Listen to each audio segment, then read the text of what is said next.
বসিরহাটে গাড়ি উল্টে যানজট, ট্রাফিকের ভূমিকায় কলেজ পড়ুয়া।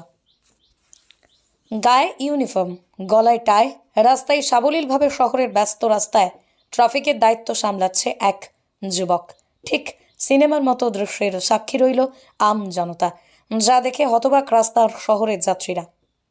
ঘটনাটি উত্তর চব্বিশ পরগনা জেলার বসিরহাট শহরের ত্রিমোহনীর কাছে টাকি রোডের উপর মোটর ভ্যানের এক্সেল ভেঙে মাঝা রাস্তায় উল্টে পড়ে। ব্যস্ত রাস্তায় শুরু হয় যানজট। দেখুন, মানুষের পাশে থাকা উচিত, এটাই। সো আমি যাচ্ছিলাম, তো দেখলাম এখানে অসুবিধা, ভ্যানটা এখানে উল্টে গেছে।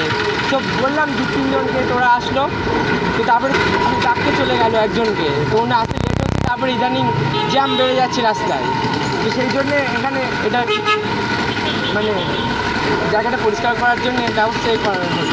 এমন অবস্থায় পিঠে ব্যাগ নিয়ে সাইকেল চেপে বসিরহাটের একটা বই মেলায় যাচ্ছিল এক কলেজ পড়ুয়া।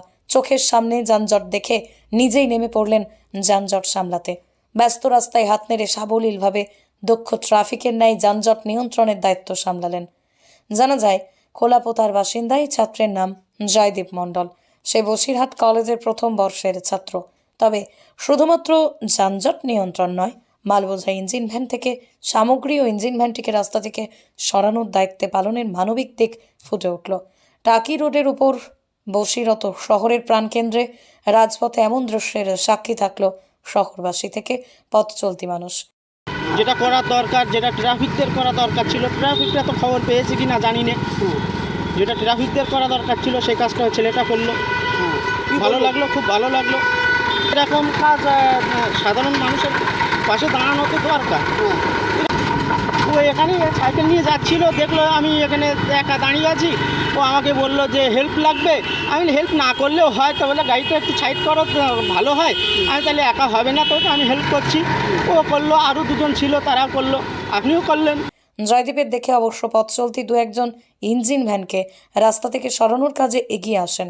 সব মিলিয়ে নবপ্রজন্মের কাছে এক মানবিক মুখ দেখল শহরবাসী।